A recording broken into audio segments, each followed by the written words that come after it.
Minister Dr. Aceng okwogera bino abadde mu ssinkano n'atwala ebyobulamu mu Obwa Kabaka Dr. Ben Mukwaya ku ngeri y'okuvumbagiramu ekirwadde kino ekiwanisa amatanga mu bitundu byonna ebya Uganda. Started as long ago as the Republic of Uganda is old. However, there are many issues in health that need to be addressed. So what happens is a theme is identified and it is run for a period of time. After that period of time, another theme comes on board. For the next 3 years, Uganda Kingdom has given the theme to Sicklecell anemia. Agamba nti emirundi mingi bazze bakolagana n'Obwa Kabaka gamba ng'okugemesa abaana, okukunga abantu okwekebeza n'okwewala ekirwadde kya siriimu wamu n'okulwanyisa ekirwadde ekya fistula. Kale n'ategeeza nti balina essuubi ddene obubaka buno bujja kubuna mangu ebitundu by'eggwanga ebirala.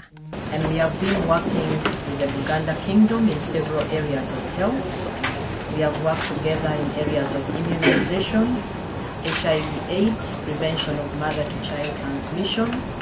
We have worked together in areas of environmental hygiene and sanitation. We have promoted programs on non-communicable diseases together, on prevention of teenage pregnancies, and many others. Nabwe kityo Obwa Kabaka buwaddeyo emyaka 3 okutandika omwaka gwa 2017 ng'ensimbi zonna ezigenda okuva mu misinde gy'amazaalibwa zigenda kuyambako abalina ekizibu kino ekya Sicklecell wamu n'okukirwanyisa. Ate ye minisita w'Obwa Kabaka Dr. Ben Mukwaya ategeezza nti Obwa Kabaka bwetaaga abantu abalamu obulungi ddala era nga y'ensonga lwaki bavuddeyo bukuukubira okulwanyisa ekirwadde kino. Agamba nti emisinde gy'omwaka ogujja omulamwa gwonna gwakubeera ku ndwadde eno eya Sicklecell.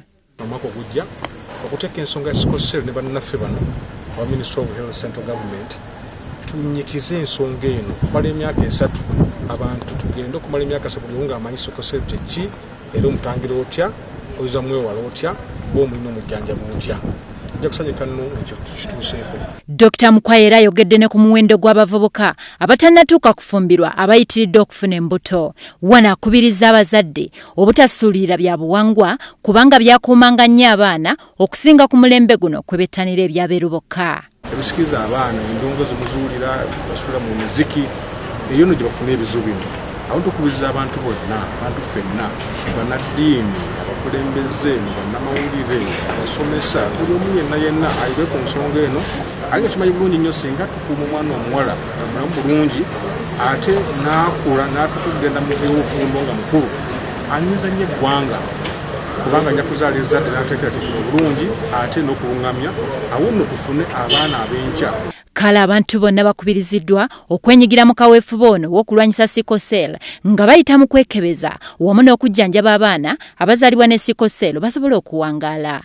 Nakyambadde Maria ku WBS Amasunsule.